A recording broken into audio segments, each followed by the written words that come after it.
If you want to get better at backgammon, one of the best ways to do it is by watching top players play. And one exercise I like to do is have XG play against itself because that's the two best players in the world. And there's a lot to learn. There are a lot of tools in XG that you can use, and I'll be showing you some of those in this video. Thank you for joining me. I hope you enjoy this video. Please like and subscribe, and you'll be notified every time I upload a new video. Let me know what you think in the comments below, what you'd like to see in future videos, and I'll work on it. If you love backgammon, you can become a member of this channel, giving you exclusive access to the most popular videos. My book, Backgammon Backgame Strategies, is available. There's a link in the description to where you can get it. And if you're interested in lessons, please contact me via email. My email address is also in the description. Again, in this video, I'm having XG play a match against itself to learn and to learn tools that you can use in XG to improve. So we're playing on a beautiful backgammon Galaxy Monte Carlo board with the Monte Carlo inlay, first used in the World Championships, I believe, in 2022. I really like this color scheme because there's a lot of contrast between the points and everything is very visible. The XG board is made by Rain. He makes beautiful XG boards. There's a link in the description to where you can get them. And I'm having it set to advanced versus advanced. It's a 5-point match, bearing off on the right, black on the bottom, white at the top. And here we go. 6-5, black runs with the lover's leap. And now 6-4, the correct play is actually, this is close, but you could also make the 2-point. Now with the 2-1, you can hit loose and unstack that heavy midpoint.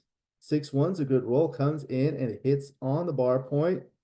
So here we may see a hitting exchange. 4-2 will come in low and hit back on the bar point with the 4. Now a double 2. Okay, so there's the first one and makes the 4-point. This will be interesting. You could have also made the other point, actually hit 3-1, does not make the 5-point, but hits twice. 2-1 with 2 on the bar, comes in twice, hits a checker, sends a third checker back. Now a 3-2, so he makes the 23-point anchor. Interesting. Now it's a double and it's a take. Okay, so now you make the 5-point. Now white has a strong position. 5-1. Okay, this is going to hit twice. Hit and slot.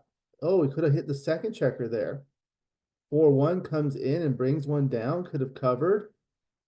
So at this level, it does make some mistakes. So that's useful because you can learn some stuff. Now black has a 1-2 back game with poor timing, and that just made things worse, but it converted things to a forward game somewhat. Double 4. Okay, so makes the 5-point, so that's really good. He has a phantom 6 prime because white is not at the edge. 5-4 will just continue. 6-2 makes the 3 points. 3-1, you've got to come to the edge of the prime. Oh, those for black. He makes the prime. Very good. So now he can consider redoubling, and he does. Double 3. Okay, so 1, 2, 3, 4. The prime is still holding up. 4-3. Got to break something. 6-2 is a good roll. So now black's a big favorite. Probably not winning too many gammons. There's no 6. Must play 4. Hits loose. Black cannot come in. Now 5-4. The 5 is forced. Black cannot come in again. 5-2. No 5. Only a 2. 6-5. The 6 comes in and the 5 will come around there. Double 1. Could have cleared to kill the 4s. 6-4. There's no 6. Only a 4. 6-5 just coming closer to complete the closeout.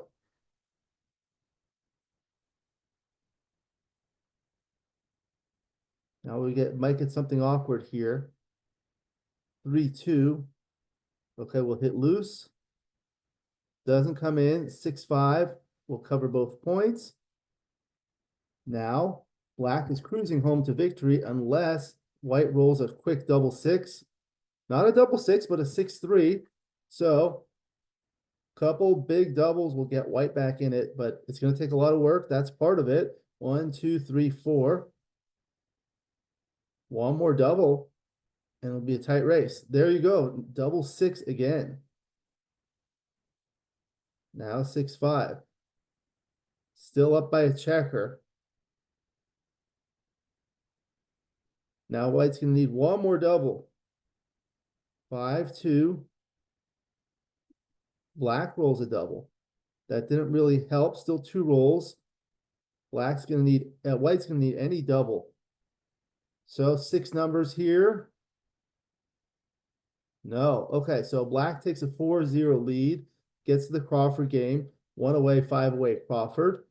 Now black opens with a 5-1. Could have split there. 6-3 comes down, hit and splits the back checkers. 3-2 hits loose. You don't have to save a gammon here at the odd way score. 3-1 makes his own 5-point. 2-1 will hit loose and continue. Black dances. Now a 3-2 covers. 2-1, you can make that 21-point anchor. 5-4 can anchor on the 18-point. Dances. 6-3 brings 2 down. Dances again. 4-1 will hit loose on the deuce. Loose on the deuce. Hits back. Now 4-2 for white. 6-1. So it's completely forced. 6-2 will hit and continue. 3-1. You can hit and come down. Okay. Now 4-2 makes the point. 3-1 is nice. You can hit and make that 10-point. Double 2. Okay. Double 1. 1-2. And there's the shifty play. The nifty shifty play. That's what my friend Kent Goulden calls it. 6-3 will be able to hit. 5-3. Great roll from the bar. Now a 2-1. So 4-3. You can go to the 10 points. 4-1 can make the 17. Okay. Now 3-1 will have to play 10-6. 4-3 pops out from the back. 3-1 will have to play off the 6-point. Double 4. Okay. So 1, 2, 3, 4. 6-5 will come out there. Now 5-2 can hit the hard way with the 7. Can't come in. 2-1 makes the point. 6-1. Okay. Can't afford to hit with all those blots. How did he put all those blots there? So now white's a favorite.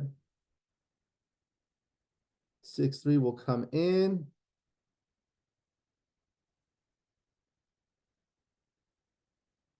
So white doesn't need a gammon here.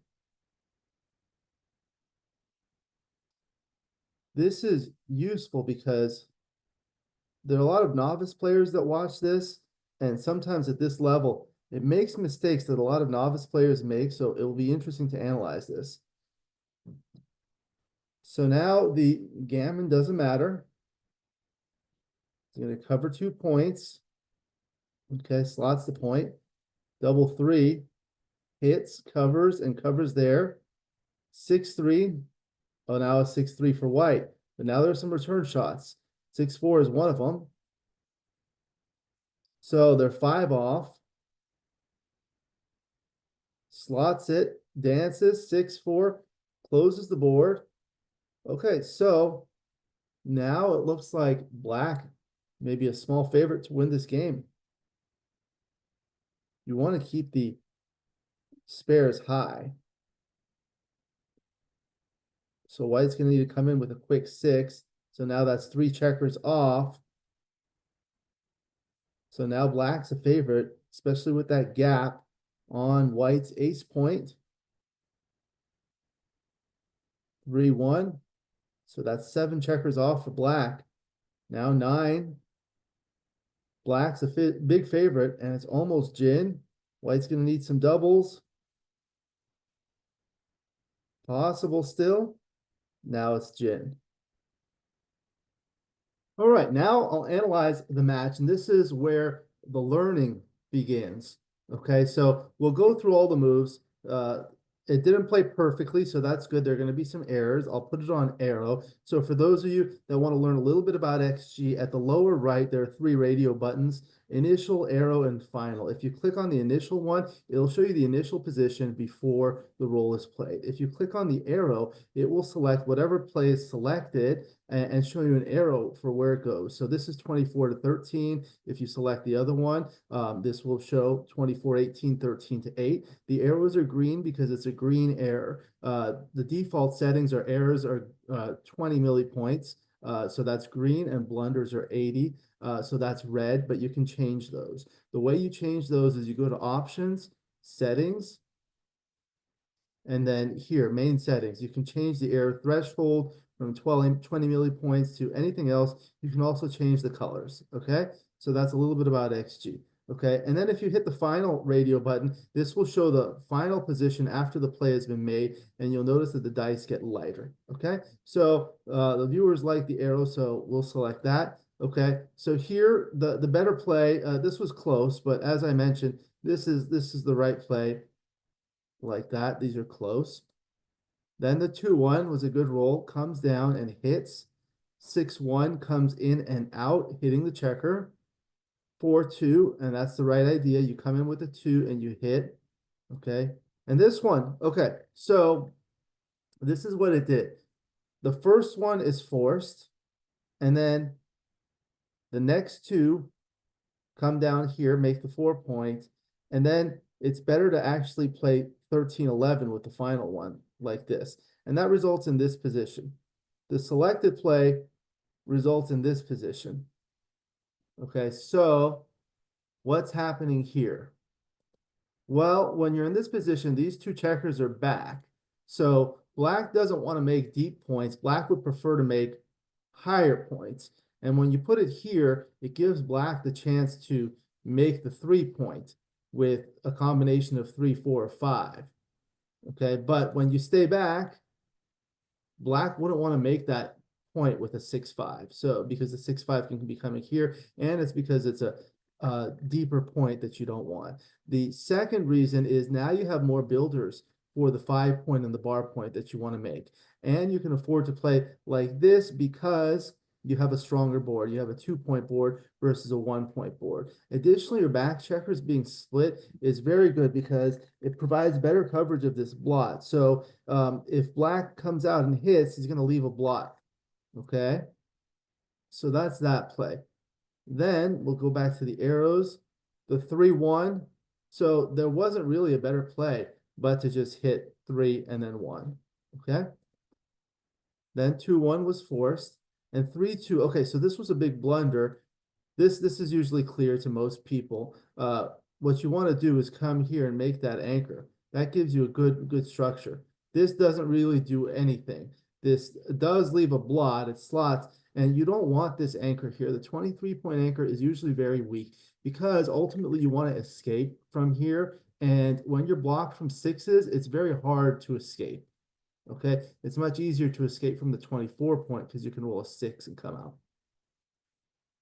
Okay, so now this was a double for white and it was a take. So it turns out to be a borderline no double. So this is close. So the way you look at it is as follows. So white is ahead big in the race, right? So 21 pips, you can see that there. And then what about the rest of the position? Well, white has a 2 point board versus a 1 point board. So white is a favorite in a potential hitting exchange. And white has a double shot at a checker here that will send the checker all the way back, gaining even more in the race.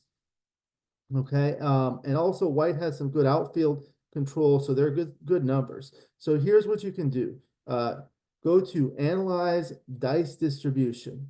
Okay, then you'll see this pop-up window.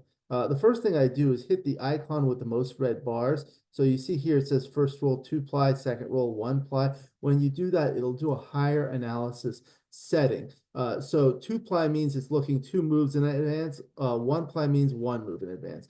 Okay, so you can see all the different tabs. And then I also click after double take to see what happens after double take.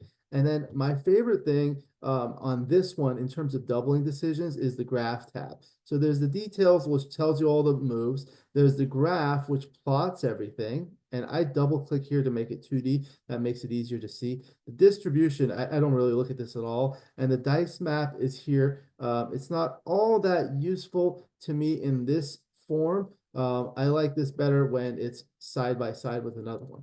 But here, you look at the graph. So you can look at the first rolls, the first and second rolls, which is like this. And again, I'll double click, or the second rolls. So let's look at the first rolls. So first rolls refer to white's next rolls. So let's move this kind of to the side. So double 4 was a huge roll, misplayed it a little bit, but double 4 just makes the point. And let's see. That loses the market. Okay, there's some second rolls here. Oh, okay. So market losers, 13.12%. Okay, so double threes is also a powerful one. You can hit and make the 5 point, and you can see all these double ones. So all these ones that are strong, and then you can look at the second rolls. So for example, 6-4 and double six are really bad second rolls because of the likelihood that you hit here. So if you hit here, 6-4 dances. So this is a tool that you can use to analyze a position. Okay, the other thing that I do when I use XG is I have a second instance of XG opened in a second window. So I'm going to show you that here, right here. Okay, so you see this is another board. So what I'm going to do is copy the position from the first one and then paste it into the second one. Here's another thing. You can see these are the coordinates 1 through 24 that are visible here, but on this new board, they're not. So you can change that. You go to Control-Alt-B, or you can go to Options, Board Configuration. Okay, and when you do this, you'll get a pop-up window that will give you all the options. So you can change your board, your checkers, the opponent's checkers. You can change the coordinates colors. And here you display coordinates and apply, and that'll show you that. If I were to change it to say black, okay, I hit okay, apply. The coordinates are there. You just can't see them because they're black, but you can see the bottom right there. Okay, so if you can't see them, you always want to check the coordinate color. So change it back to white, apply. Okay, and then there are other different things that you can do, but these are the basics. Okay, so now here's the board. It looks identical. I'll go back to the first board. So now I'm on a position. I hit Control-Shift-C to copy the position. Then I go to the other window by pressing Alt-Tab on a PC, and I hit Control-V for paste. It says the current game is not saved. You want to save it now? No. Okay, so now here's the position. Okay, the next thing I do to learn from these positions is to modify the position. This is called position modification. You make variants of the position and see what happens. Okay, so the first thing I do is look at it at different scores. So going back here, we saw that white is winning 64% of the time with 24%, 25% gammons. So you can hit Control-Alt-K or go to Analyze Cube Information here. Okay, now you want to look at gammon value. Okay, so this is the score 5-way, 5-way. When you do, when you put the cube on 2, it gets elevated to 655. For money, it's 0.5. So what that means is a gammon on a 2 cube is very valuable. It's more valuable than money because it gets you to the valuable 1-away Crawford score. So that's one thing you want to look at. Okay, so for money, it's not going to be as strong. So first change it to unlimited, and now look at it. Let's see what happens. Okay, so it's a 17 millipoint error, whereas here it was only a 13 millipoint error, and here it's worth 722, whereas for money it's worth a little bit less. That's because of those gammons. Okay, so now let's look at another score. So you can change the score. So you change it here. So now let's give white 1 point. So now white is 4-way. Okay, so let's go back here and you can see at 4-way, 5-way, now the gammons are huge. Okay, it's worth 814. So now this is going to go up. So let's take a look. This is how you learn about match strategy. Look how much stronger that got. So now it's a correct double, but it's still a take, but now it's worth 875 millipoints because now these gammons are worth more. Now here it's by default no double. You can click for double take and it'll change things a little bit. And same thing here. So you change it there. Now, what if you're trailing 4-away, 3-away? Now it becomes even stronger. So now it becomes a pass. So these are the types of exercises I do to learn the match score. So try to guess what would it be like, okay? So what if it's 3-away, 3-away? This is where you want to double a little bit more aggressively to get to the Crawford game. Now it's a borderline double and it's worth a little bit more. What if you're leading 3-away, 4-away? Now let's see what happens. Now it's a blunder to double, okay? And 3-away, 5-away, also a blunder. Yeah. So look at the difference between 3-away, 5-away, and 4-away, 5-away. Now it becomes a big double. It's worth 875, but at 3-away, it's only worth 569. Why? Because these gammons are not as valuable. So let's go to the cube information and look at it. The gammon value on a 2 cube for the 3-away player is 463 when he's at 3-away. But at 4-away, now it jumps to 814. Okay, so that's all you have to think about. What are the scores where gammons are more valuable? Okay, so let's go back to the original position and let's see what we could do to modify the position to make it maybe a no double. So I think that if we do this, now it's not a double. Okay, so now it's not a big double. So that was my hypothesis. So what that shows is in part, it's a double because there are these double shots right here. Okay. Or actually it's close to a double. It's technically not a double. All right. So let's see what else we could do. What if we had one more builder in the zone here? Let's see what happens. Now it becomes a double. Okay. And now here you see the 2s and 3s are good. 2s are not good here. So what if we bring one more builder, let's say here? This does duplicate things, but it covers more of the board.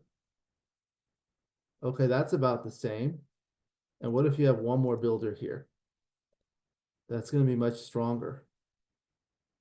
That's much stronger. Okay, so that teaches you the importance of the builders. Each time you add a builder and move it around, it gets stronger. So let's go back to the original position and let's see the value of this anchor. So let's put it here.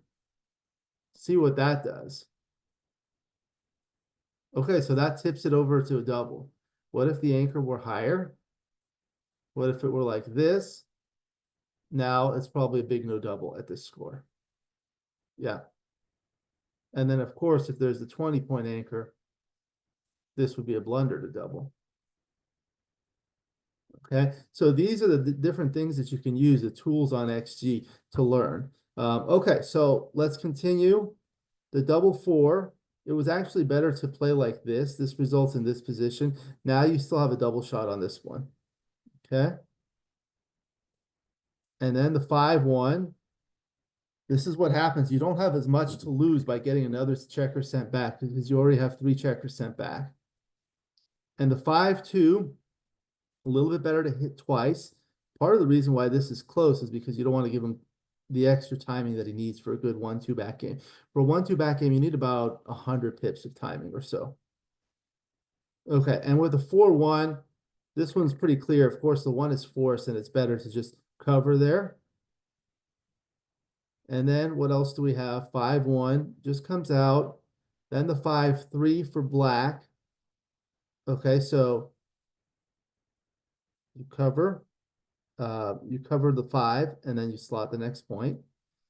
And the 4-2, yeah, here you don't want to push this checker forward. This is going to be very valuable. Okay, so that's going to give you more flexibility. Double 6. Okay, so that brought 2 out and then 2 down. So now there's a little bit of a prime here. Okay, now with the 6-2. So it liked 11-5, 8-6 like this, which resulted in this position as opposed to the selected play that left the blot. You just don't want to leave a blot here. Now it's almost a 50-50 game. As a matter of fact, black's the favorite now. Now double 4, that was a great roll. So you cover and then bring 2 out. 5-4 brings 2 down. Or could have also played 10-1, which was a little bit better. Okay, 5-4 brings 2 down. So this is a solid 5 prime, but it works as what I call a phantom 6 prime because the opponent's checker cannot come out with a 6. Okay, that does not see daylight. It has to come up to the edge with a 1 and then roll a 6. So it's in fact working as a 6 prime because you can't come out with a 6. That's why it's called a phantom 6 prime. All right, then the 6-2 makes the 3 point. And was there a double here? No, not quite yet. So you can see all of those. Now you make the full prime, you slot that point, you don't care about being hit. And now the 6-4, you have to play safe. And now this is a redouble and it's a big pass. Okay. So again, let's look at the dice distribution. So you can see after double take, look at all these rolls that lose the market by a lot. So to determine whether it's a market loser, you click after double take, hit the 4-ply icon, you look at 1. So what are all the rolls where your equity is greater than 1 after this? 6-5, double 5, you just come out, you know, any of these numbers. Now you're screwed. And then the second roll, you see if the opponent rolls a double 5, big trouble. You see all these rolls that are bad. So you think about all the sequences of your roll and the opponent's next roll. Okay, so let's copy this and paste it there. Do you want to save? No. Okay, so here the original position was 77% wins and 11 or 12% gammons. Big pass. What could we have done? What if you move this? That's not going to make a huge difference. Now that makes it into a take, though. See that flexibility that you gain there. What if you go here? Now white has a little bit of time. That's much weaker. And then if you give him a little bit more time. So now if black doesn't roll a 5 right away, white has some chances. So those are the things that make it a take. Okay, let's go back. And of course, this is a big no double. Is it? I don't know. I think so. Yeah. And what if you're like this? Now 6 loses the market by a lot. Yeah. But if you give the opponent more time, timing is a big thing in prime versus prime games. Now there's some more time. Yeah, now it gets weaker. Okay, and you can change the scores too, but that's not going to do much here. So this is a great exercise to learn. Okay, then the double 3 just brings 2 forward, and 4-3 clears the 8 point. 6-2 comes out. It's a little better actually to go out here. You don't want to dump this checker. You want to put your checkers where they belong. That's what Paul McGreal used to say. This one, you want it to go on the 2 point. Once you put it to the ace point, it can no longer go to the 2 point. All right, 6-4. This was tied. Couldn't come in. Now 5-4. You had to play the 5 there. And then the 5-2, no 5, only a 2. 6-5, you just come around. Double 1, you have to play in the board. 3-1. Okay, so this is a little bit better. It results in this position. What you want to do next is hit loose with a 6. Okay, and when you're 6 away with a spare, you have 17 numbers that hit. So that's the most. It's actually better to have it here on the 8 than on the 7 or the 6 because your goal is to hit loose next, and you get the most numbers to do that from 6 away. Okay, next was 6-4. Had to play there. And 15, 9, 12 to 7. Okay, so now this one's a little bit better because at this point, it's getting a little too late to hit loose. And 5s and 4s are the same number of hits. So with the 5, they're all the 5s plus 4, 1, and 3, 2, 4 extra numbers. With the 4s, there's all the 4s plus 3, 1, double 2, and double 1. So that's 4 numbers more than 11, 15 numbers either way. And the spare is better on the 6 point, okay? That's something you should really understand. This position is better than this position. You don't want to strip midpoint, strip 6 point with a spare on the 7 point. That's awkward. You really want a spare on your 6 point when you're bearing in. So 3-1 plays like that. 6-3. Okay, so this was better to actually make the point and then bring the builder here. Whereas now these builders are low. It's very inflexible. Then the 5-2 should have cleaned up the blot there. 3-2, you have to hit loose, especially with those 2 blots there. Couldn't do anything. 6-5 cleans up. And then double 5, there was nothing much here. And that was it. So that was the first game. We'll go to the second game. 4-0 Crawford. Okay, so with the 5-1, it's better to split the back checkers. And the 6-3 hits and splits the back checkers. 3-2. So you want a hitting exchange here. You don't care about losing a gammon. 2-1. Okay, so this is pretty clear.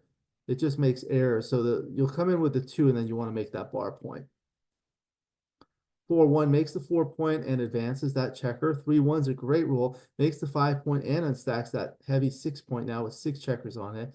3-1 of your own. See, it's worth it to leave that shot. Also, if you play the 3 here, you have to leave a shot with an ace. So if you're going to leave a shot, you might as well have a stronger board. You have the best 3-point board called the rack, the 4, 5, and 6 points. It was given that name by Bill Roberti in his recent 3-volume series, How to Play the Opening and Backgammon. Now with the 2-1 here, it's much better to actually make that anchor, because when you hit, you're going to leave a blot.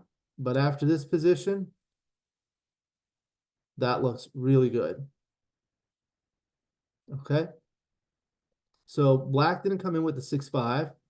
3-2 covers and advances. Excuse me. Advances the back checker. And the 2-1. So it was better to actually come in and lift that blot. Then the 5-4 was great. Anchors on the 18-point. Couldn't come in. And then a 6-3 for white. Brings 2 down. Okay, so it was a little better to bring this out, bring this around, because that's all you want to do. Okay, you need to win a single game. You don't need to bring builders here. You can see here in the analysis the number of wins, gammons, and backgammons. And also these are the losses, single gammon losses and backgammon losses. So that's what this means. This shows the play, and this shows the resultant equity. If you hover over, it'll also give you the cubeless equity. So this is the same because there's no cube. This is always going to be the same. Okay, so you see 346, 346. But when there's a cube in play, it might change. Okay, so you see that this play wins more gammons, but it wins fewer games. And here a gammon is not valuable. You can see that again in the cube information. The gammon value, you can't turn the cube, so the cube is always on 1. It's 0.041. It's very little. Okay, you just save a free drop. And with the 4-1 here, the best play is to hit twice like that. It prevents him from anchoring. That's going to win the most games, and it's going to win more gammons, which doesn't matter in this case. The 5-2 comes in and hits. 4-2 comes in with the 2 and lifts that blot. Now the 6-1 comes in and pops out. The 6-2 is good, hits and continues. 3-1. Okay, so comes in and then comes down. 4-2 is good. It does leave the direct shot, but it makes the best 4-point board, the barrel. Now 3-1, so you can hit and bring one down. Couldn't come in. Double 2. So yeah, it was actually better to shift this point, but this shift play to put the second checker on the bar was good. The double 1. Okay, so here, yeah, you want to keep the solid prime. You want to do this. It results in this position. It does allow him to anchor here, but he has no timing for that. You just don't want to create a gap here. The gaps become problematic because it allows the opponent to escape easier, and it makes it harder to bring things home. Okay, so with the 4-1, the 1 comes in and the 4 comes into the board, and the 6-3 hits and escapes the other checker. 5-3 was a great roll, comes in and hits. The 2-1 comes in and should have probably just advanced. Again, you don't want to move that spare checker from the 6 to the 4. The 4-3 comes around and safeties the blot. 4-1 was good, makes the 17 points. You just want to be safe. 3-1 comes in. 4-3 goes out, and the 3-1, you just slot, you play inside. Double 4. Okay, so what did it like? It liked clearing like this. Or you could have done this. But this is the idea. Good outfield coverage. With the selected play, there's not good outfield coverage. It does duplicate the 2s that hit here and cover and split there. But other than that, there are all the other downsides. Okay, so now the 6-5. Played the 6 here. Okay, this is a tremendous blunder. You just run all the way. You do this, you're gonna leave this, you're gonna leave 3 blots in the board. So now white can hit with impunity. Okay, you don't want to do that. That's a pretty clear play. 5-2 hits and then couldn't come in. The 2-1 was a good roll, makes the best 5-point board, the beast. 6-1 should have actually hit despite all those blots in the board. Can you believe that? I guess it gives them some chances. Yeah, it gives you chances. You're pretty much screwed anyway. Okay, so the 5-2 there, and this was close. It likes this one. Oh, because of all these blots in the board, it's not afraid to leave that blot there. Okay, then the 3-1 plays there. 5-2 is like that. 6-3, you don't want to go deep. Here's the idea. You want to go there and then come there. Afterwards, look at how double 6s plays. So 3 in and 1 off. Look at how double 5s play. Double 5 leaves a shot. So 3 in and 1 off. How about double 4?